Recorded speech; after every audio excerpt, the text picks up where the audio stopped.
এয়া আমাৰ জাহাৰামাৰী জিপিৰ আজি যি সম্বৰ্ধনা অনুষ্ঠান আছিল এয়া আৰম্ভ হৈছে।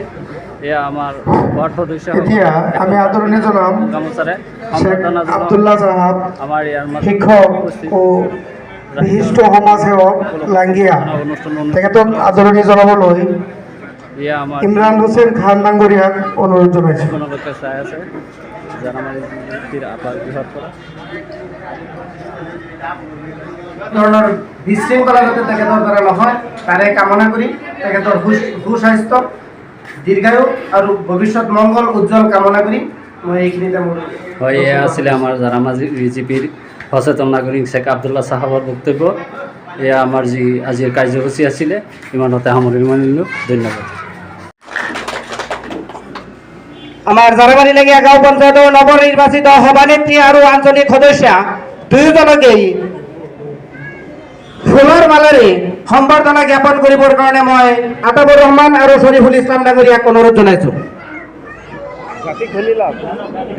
হিসাবে আগন্তুক 5টা বছৰ শাহনাজ পাৰভিন তেওঁৰ সতীৰ্থসকলক লৈ পঞ্চায়তৰ উন্নয়নমূলক কামবিলাক নিয়াৰিকৈ পৰিচালনা কৰিব, নিষ্ঠাৰে সৈতে পৰিচালনা কৰিব বুলি আশা ৰাখি তেখেতসকলে আজিৰ পৰা দায়িত্ব পালন কৰি অহাকালিৰ পৰা চৰকাৰীভাৱে আনুষ্ঠানিকভাৱে তেখেতসকলে কাম কৰি যাব বুলি আমি আশা ৰাখিলোঁ।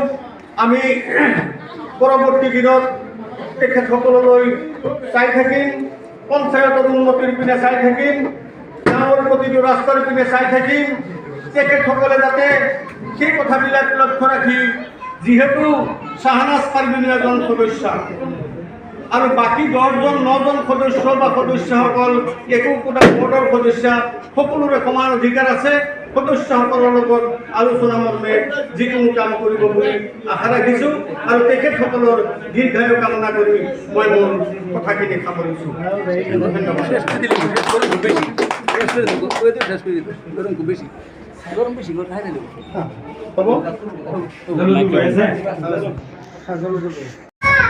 মই জাহাৰামাৰী লাঙিয়া গাঁও পঞ্চায়তৰ সভানেত্ৰী হিচাপে আজি দায়িত্বভাৰ গ্ৰহণ কৰিছোঁ।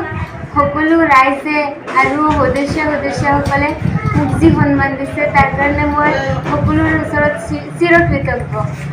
মই এজন ৰাজনৈতিক নেতা হিচাপে নহয়, এজন দায়িত্ববান সেৱিকা হিচাপে আমাৰ গাঁও পঞ্চায়তৰ সেৱা কৰিব বিচাৰোঁ, সকলো ৰাইজৰ সেৱা কৰিব বিচাৰোঁ।